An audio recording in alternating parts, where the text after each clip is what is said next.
बिस्मिल्लाहिर्रहमानिर्रहीम अस्सलामु अलैकुम। अब हम सीखेंगे second order reaction with equal concentration of reactant. Second order reaction जिनमें जो कंसंट्रेशन है दोनों रिएक्टेंट्स की वो इक्वल होगी। तो सेकंड ऑर्डर से हमें ये बात बिल्कुल वाज़ेह हो जानी चाहिए कि ये एक ऐसा रिएक्शन होगा जिसमें कम से कम जो है वो दो रिएक्टेंट्स इन्वॉल्व होंगे। ठीक है, यानी कि फ़र्ज़ करें हमारे पास दो रिएक्टेंट्स हैं ए प्लस बी, ये दोनों आपस में मिलकर प्रोडक्ट पी बना रहे हैं। इसकी कंसंट्रेशन भी ए रखनी है और इसकी भी कंसंट्रेशन ए, क्योंकि दोनों की कंसंट्रेशन क्या है, इक्वल होनी चाहिए। तो जितनी इसकी है और उतनी ही इसकी है, तो इसकी जो है वो जीरो होगी जब टाइम हमारे पास क्या होगा, जीरो। थोड़ी देर बाद इसकी क्या बचेगी, ए माइनस एक्स, प्लस इसकी भी क्या बचेगी, ए माइनस एक्स, और हमारे पास प्रोडक्ट एक्स बन जाएगा। अब यहाँ पे ये नहीं कंसीडर करना कि भाई इसमें से भी एक माइनस एक्स निकल रहा है, इधर से भी एक माइनस एक्स निकल रहा है, तो इधर 2x होना चाहिए। नहीं, ओवरऑल प्रोडक्ट तो x ही रहेगी क्वांटिटी। ठीक है, तो टाइम जब हमारे पास कोई भी t पहुंच जाएगा, तो अब according to law of mass action, law of mass action के मुताबिक हमारे पास जो है वो क्या है, according to law of mass action, mass action के मुताबिक जो हमारे पास जो कंसंट्रेशन होती है वो किस पे डिपेंड करती है, यानी कि dx ओवर dt किस पे डिपेंड करता है, ये डायरेक्टली प्रोपोर्शनल होता है concentration of A into concentration of B, जो कि लेफ्ट रह गई है, मतलब जो रिएक्शन के बाद रह गई है, मतलब ये वाली इस पे डिपेंड करता है, ये लेफ्ट बिहाइंड कहेंगे आप इसको। ठीक है, तो जो कंसंट्रेशन है वो क्या होगी, ये साइन हटाएं, dx over dt is equal to k into A into B, ये वाली बनेगी। अब इसकी कंसंट्रेशन क्या है, a माइनस एक्स, तो हमारे पास जो नेक्स्ट इक्वेशन इसको जब हम पुट करेंगे तो क्या बनी हमारे पास, k इंटू ए माइनस एक्स इंटू ए माइनस एक्स, क्योंकि x की भी a की भी जो है वो ए की भी जो कंसंट्रेशन है ए माइनस एक्स है, बी की भी जो कंसंट्रेशन ए माइनस एक्स है, तो दोनों ए माइनस एक्स क्या बन गया, के इंटू ए माइनस एक्स का स्क्वायर।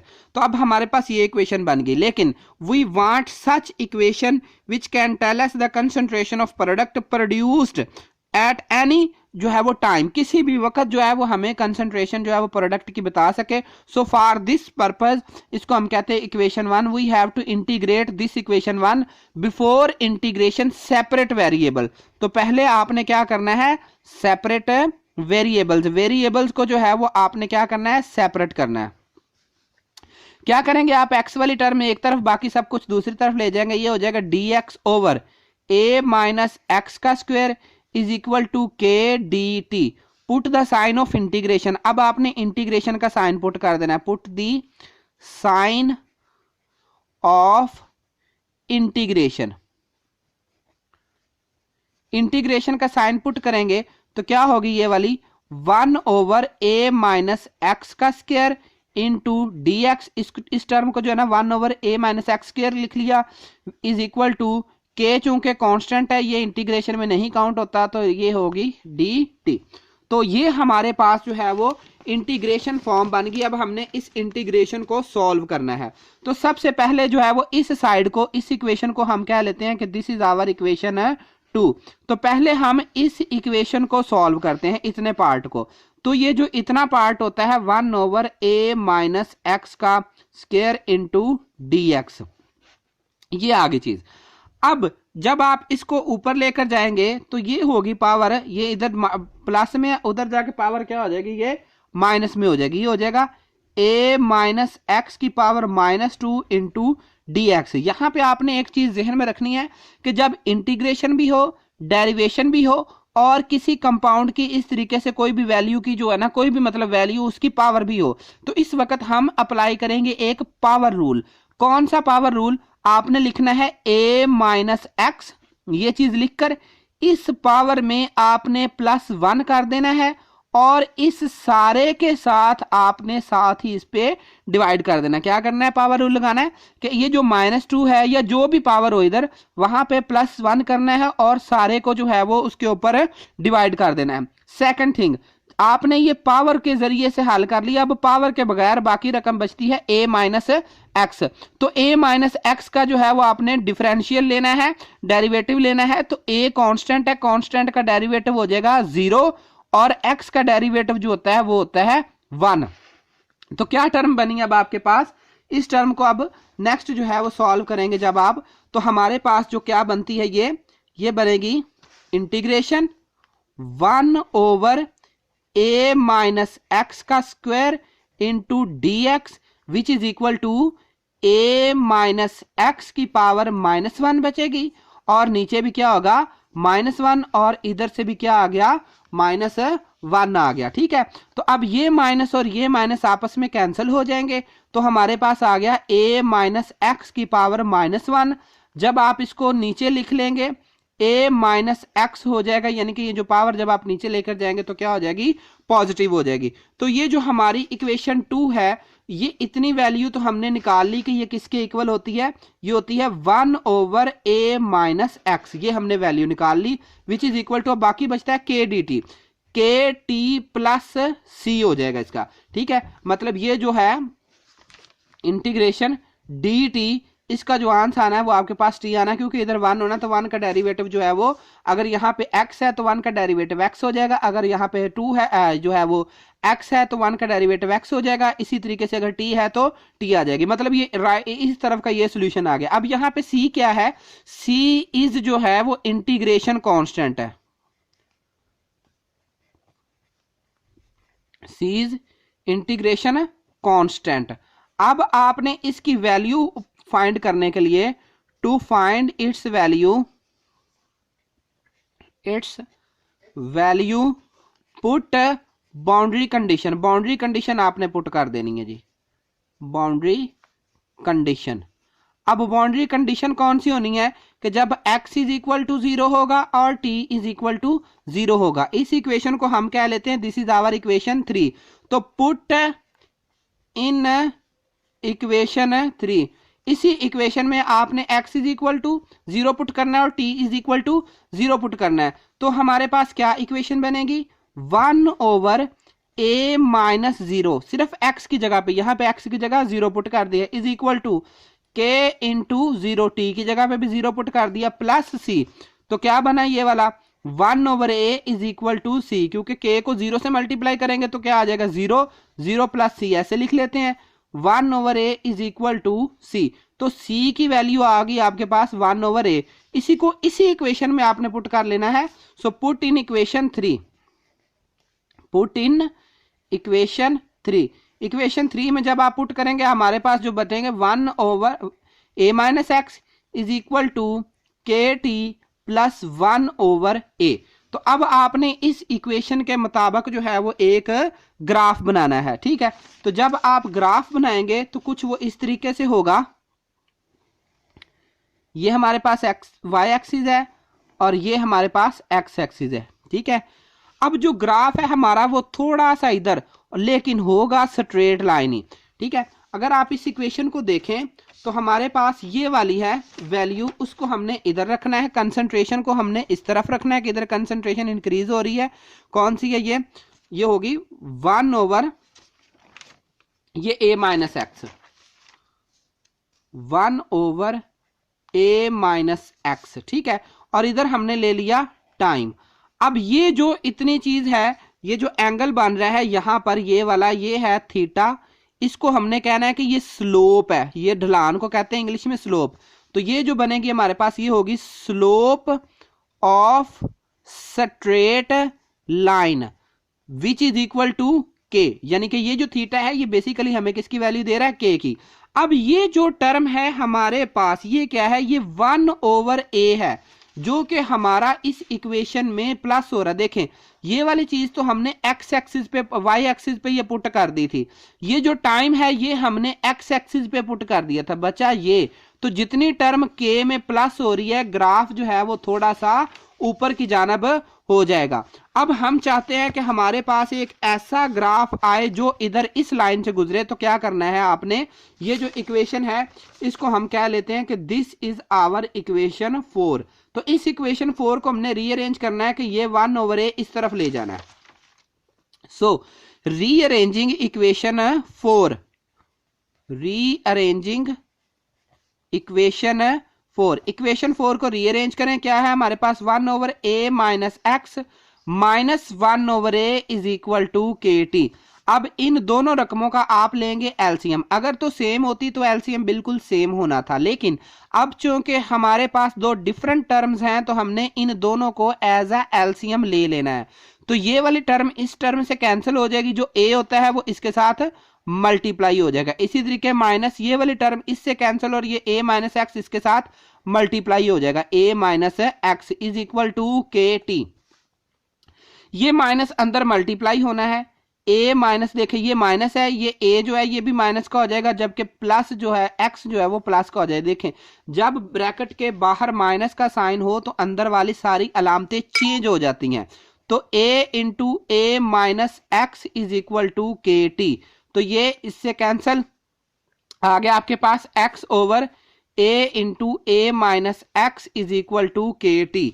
अब इसको आप कह ले कि दिस इज आवर इक्वेशन 5। तो इस इक्वेशन 5 की जो आपने जो ग्राफ बनाना है वो कुछ इस तरीके से बनेगा। ये स्ट्रेट लाइन का ग्राफ है, ये स्ट्रेट लाइन के ग्राफ को हम एम एक्स प्लस सी से जो है वो रिप्रेजेंट करते हैं, y is equal to m x plus c. तो y is equal to c अमूमन जो है वो हमेशा ही 0 आता है, क्योंकि हम इसकी वैल्यू कैलकुलेट कर लेते हैं ना।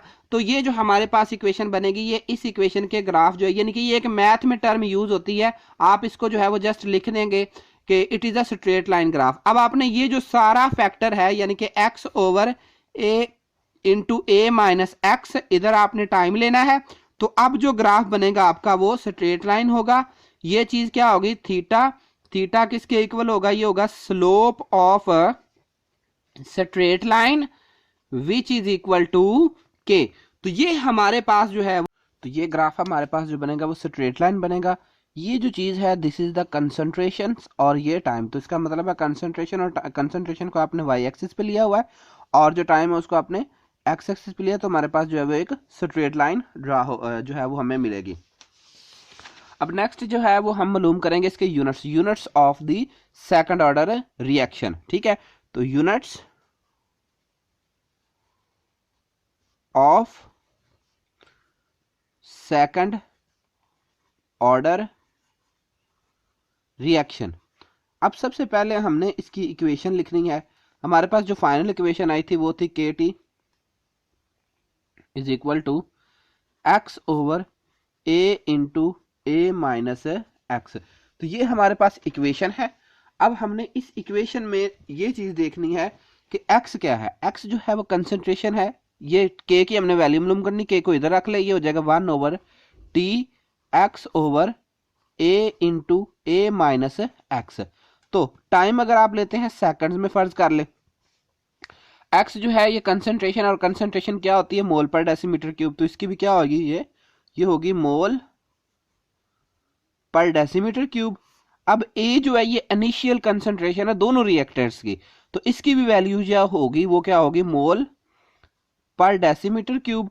और जो a माइनस एक्स है ये कंसंट्रेशन है लेफ्ट बिहाइंड, यानी कि जब रिएक्शन हुआ, रिएक्शन होने के बाद जब x मोल्स जो है वो प्रोडक्ट के बन गए, तो उसके बाद जो कंसंट्रेशन थी वो a माइनस एक्स थी, तो ये भी होगी मोल पर डेसीमीटर क्यूब। ठीक है, तो ये सारी कंसंट्रेशन हो जाएगी। तो अब ये चीज इससे कट गई, इसको ऊपर लेकर जाएं, ये भी सारी वैल्यू नीचे है तो इनको भी ऊपर लेकर जाएं। जब आप इसको ऊपर लेकर जाएंगे तो ये जो हो जाएगी, यानी कि ये वाली सारी वैल्यूज, ये देखिए ये d-3 है, इसको ऊपर ले जाएं, ये हो जाएगा डेसीमीटर क्यूब। मोल नीचे है, इसको ऊपर ले जाए, इसकी पावर भी नेगेटिव हो जाएगी, ये हो जाएगा पर मोल। सेकंड नीचे है, इसको भी ऊपर ले जाए, ये हो जाएगा पर second. These are the units of second order reaction. अब हम मालूम करते हैं हाफ लाइफ। हाफ लाइफ, अब हाफ लाइफ क्या होती है कि हाफ लाइफ वो टाइम होता है जिसमें आधे रिएक्टेंट्स प्रोडक्ट में चेंज हो जाते हैं। अब हमने हाफ लाइफ मालूम करना है, तो हाफ लाइफ मालूम करने के लिए पहले हम फार्मूला बनाते हैं हाफ लाइफ का। ये होता है K T is equal to X over A into A minus X. ठीक है, तो अब आपने के को इधर रख लेना है, टी उधर जो है ना टी को इधर रख लेना है, that is equal to 1 over K X over A into A minus X, ये आ गई हमारे पास इक्वेशन। क्योंकि अब हाफ लाइफ में क्या होता है कि जो एक्स की वैल्यू होती है वो होती है ए ओवर टू। कहने का मतलब ये है कि एक्स उस वक्त कितना होता है, ए जो है वो हमारी इनिशियल कंसेंट्रेशन है, इसका हाफ जो है वो रिएक्टेंट्स, ये ए रिएक्टेंट्स है ना, तो इसके हाफ प्रोडक्ट में चेंज हो चुके हैं, तो इसका मतलब है एक्स की वैल्यू जो होगी वो a over one by a over two हो जाएगी। ठीक है, तो अगर आप इसको जो है, और जो टाइम होगा अब इस वक्त T, that will be equal to 1/2। तो अब आपने इस इक्वेशन ऊपर जो उसमें पुट कर देना टी 1/2 1/के, एक्स की जगह पे आपने ए ओवर टू पुट कर देना है, a over two over A into A minus a over two. अब पहले इतना फैक्टर इधर साइड पे मैं आपको समझाता हूं, ये देखें a into a over two, LCM आएगा 2, ये आ जाएगा 2a माइनस ए। ठीक है, ये इससे जो है ना डिवाइड होगा, 2 आएगा, 2 को इससे मल्टीप्लाई कर देना, तो क्या आ गया आपके पास a over 2 1/के a over 2 divided by a। इस सारे का जवाब क्या आया ऊपर हमारे पास a ओवर 2, ये पूरे का पूरा फैक्टर इससे कट गया, ये क्या बचा 1/के इंटू 1/a, इसको आप लिख सकते हैं 1/ka। तो ये है हमारे पास सेकंड ऑर्डर रिएक्शन का हाफ लाइफ पीरियड। ठीक है, हाफ लाइफ पीरियड आ गया हमारे पास ये। तो इसके साथ जो है ना ये वाला टॉपिक खत्म हो गया। अब इसके साथ आगे नेक्स्ट जो है वो मैं इसकी एक एग्जांपल बता देता हूँ और ये टॉपिक हमारा कंप्लीट। सो एग्जांपल इसकी क्या होगी,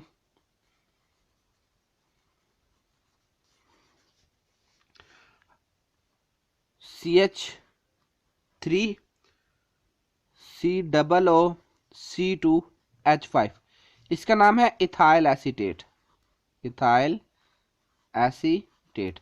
अब इथाइल एसीटेट को जब आप सोडियम हाइड्रो ऑक्साइड के साथ मिलाकर गर्म करते हैं तो आपके पास बनता है CH3COONA प्लस C2H5OH, इसका नाम है सोडियम एसीटेट, और प्लस आपके पास एथानॉल बनता है। ठीक है, तो ये हाइड्रोलाइसिस ऑफ द मतलब इथाइल एसीटेट, यानी कि ये जो ईस्टर्स हैं, इसका भी एक, इन दोनों को प्लस करो तो it is a example of second order reaction. ठीक है, तो अगर आपको लेक्चर अच्छा लगा हो तो प्लीज सब्सक्राइब माय चैनल।